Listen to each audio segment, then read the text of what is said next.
It's time to sit back, relax, and listen to Change Your Attitude, Change Your Life. Change Your Attitude, Change Your Life will inspire, motivate, and empower you. Live your best life now. Listen, learn, think, and decide. Change your attitude, change your life. And now, here's your host, Joan Herman.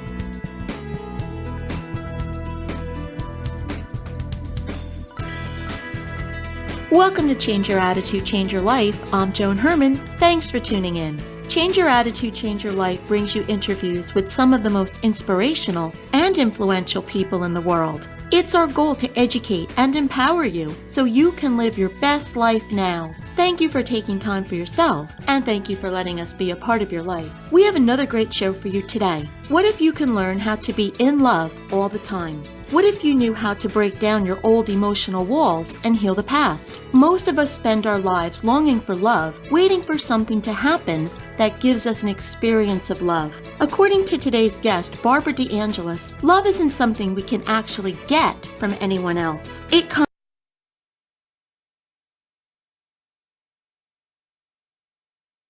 to feel it, or for someone to treat us in a certain way in order to experience it. We can choose to be in love, our own love. Barbara is a teacher in the field of personal and spiritual transformation. She's a New York Times bestselling author whose new book is The Choice for Love. Welcome, Barbara. Thank you so much for joining us. I am delighted to be back with you again and to be here for all of your listeners and talking about my new book. Well, Barbara, this is such an important topic because everyone wants to feel loved. And the problem is we look outside. What do you mean when you say that love comes from the inside out and that no one can give love that we don't already have? Well, you're right. Our lives are really defined by love, aren't they? From the very beginning, we're reaching for love from our parents. We're reaching for love from our teachers. Then we get older, we're reaching for love from other people. And, it's delightful. It's horrible. We suffer. We get celebrated. And we each have a relationship with the energy of loving, with how we deal with it, how we receive it, or how we give it, or how our ability to contact it. And most of us think if we found, quote, the right person, or in the right circumstances, or if the right person behaves in the right way, then we will experience love. But it's our relationship with the energy of love that's going to determine if we're happy, not just in relationships, but how radiant we are in our career, how much we can impact people. And as you said, we think that people give us love, but no one ever actually gives us anything. If I ask people, what's love? They say, well, it's this feeling. It's not. Mm-hmm. Love isn't even an emotion. It's not even the bond we share with somebody else. It's not even behavior. It's a supercharged, lake-drenched field inside of us. It's that vibrational field of energy. It's really the source energy, and our heart is like the reservoir of that love, a big place where we, in a sense, fill up with it, not from outside, but from that, quote, source. And sometimes it rises up in waves, and sometimes it doesn't. So somebody comes along and they do something wonderful, and you feel, oh my God, I feel so loved, I feel so happy. Where did that love come from? They didn't actually add to you. It was your own waves rising up. In the same way that if you see an ocean, and it's flat and it's calm, and then one day it's really windy and you can see these huge waves and they're dramatic and exciting to look at. But where did the waves come from? They came from the ocean. The wind stirs them up. So I like to say people are like wave makers. Sometimes our people we love make a wave because of the wind of their attention, but it's always our love. And knowing that can change everything, because if we're blocking that connection to our own love, you know what? And you know this, Joan, no matter how much somebody behaves perfectly, right, we won't even feel it. We won't let it in. And we've all had people like that who we did everything, we loved them, and they just couldn't feel it. And we think, what did I do wrong? It has nothing to do with what we're doing. It has to do with the fact that they've blocked off their own ability to feel. To talk about those people, Barbara, that are living in pain, these people that don't understand what you're saying, they build these walls around themselves in an attempt to self-protect. And what happens when we allow that pain to keep us from loving?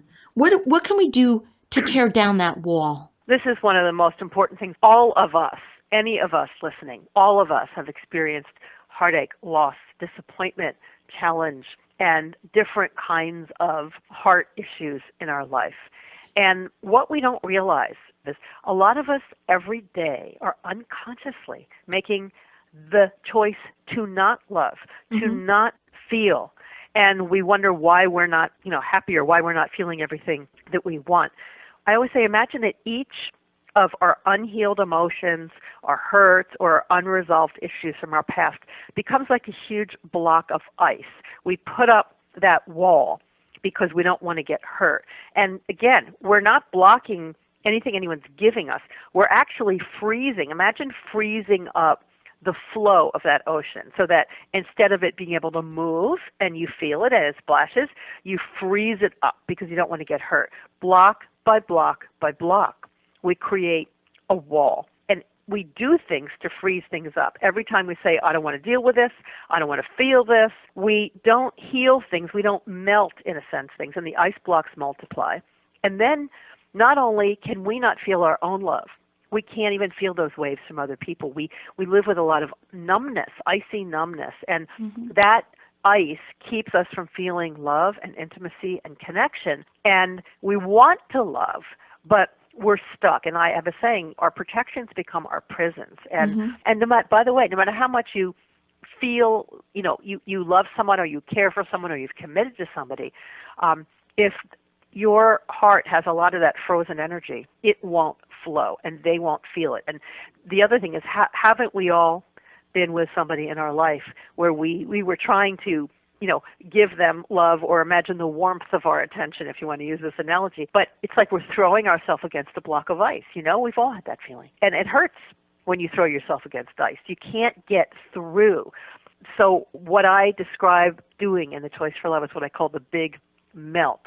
How to identify those blocks and how to use techniques that I teach and I've taught to be able to defrost all the places in our heart that have become hard and frozen.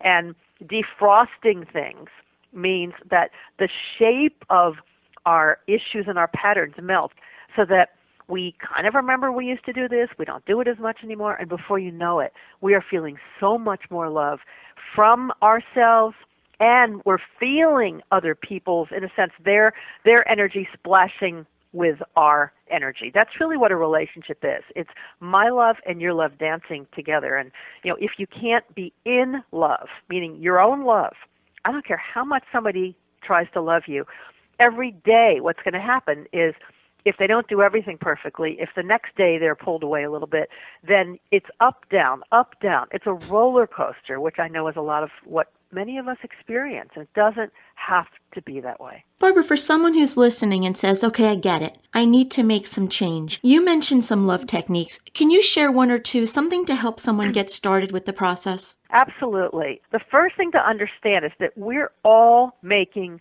choices all the time about our feelings and how we relate to the energy of love. That's why it's called the choice for love as opposed to the search for love. It's about the choice to love. So the first thing is to start noticing what choices we're making. When we are scared or challenged or frustrated or whatever it is, what are we doing? So the next time you're feeling angry, upset, disappointed, frustrated with somebody, annoyed with how somebody's behaving, anxious with yourself, instead of just going, I'm having a bad day, you're not just having a bad day, you've been making some choices.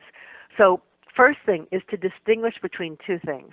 Don't ask what's happening to me, ask what's happening in me. I'm choosing what? What am I choosing to do right now? I'm choosing to blame. I'm choosing to judge them. I'm choosing to dredge up everything else they've done in the past week and add it to my evidence bag. I'm choosing to shut off how I feel. I am choosing to cut off the flow of love. That's what's happening in me. And that itself, just to start, to ask yourself all day, what's happening in me? What am I doing? Is mind-blowing because you realize you're making choices all the time that you actually wouldn't make if you were conscious about them. And then you ask the choice for love questions. It's really simple. How can I bring more love to blank? What you're doing is making a choice for your own connection to your own heart and your own love. Because what happens is every day we, in a sense, unplug. We unplug from feeling. We unplug from love. We unplug from compassion. And we do it so often that then we can't find the socket, so we don't know how to plug back in. And that doesn't just affect how we are behaving with people. That affects how we feel, because that love energy is the source of passion. It's the source of creativity. It's the source of charisma. So the choice for love affects how much money you make. It affects how people see you. It affects what a good speaker you are, or how you present yourself in meetings in your life or your career. It affects what people feel about you all the time, because we're always radiating and vibrating actual electromagnetic energy from our heart. The choice for love, moment by moment, allows you to reconnect back to your real source of power, no matter what's happening. The book is The Choice for Love. If you would like to get more information about the book or Barbara and her work, you can visit thechoiceforlove.com. Barbara, in about 30 seconds or less, what is the takeaway? What do you want to leave our listeners with? You know, we are living in very challenging times. Now more than ever, we need to heal more deeply and let go of more. Now more than ever, if we feel we're loving, we need to learn how to love both ourselves and others more. Barbara, thank you so much for being here with us today. As I said in the beginning, so many people are searching for that elusive love. And when we learn that we have the power to choose love, this can change everything for us. So thank you for being here, and thank you for sharing your work with us. Thank you, Joan. Much love to you. We'll be right back.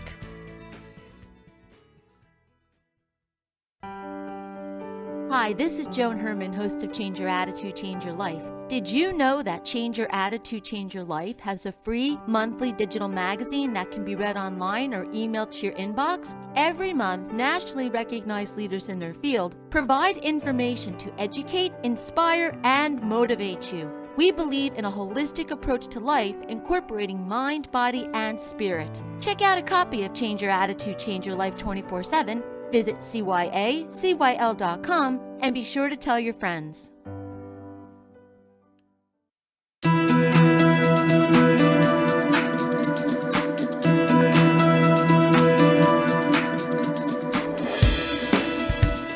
Thank you for joining us. I hope you found the show informative. At Change Your Attitude, Change Your Life, we believe that knowledge is power. Take what you've learned, apply it, and live your best life now.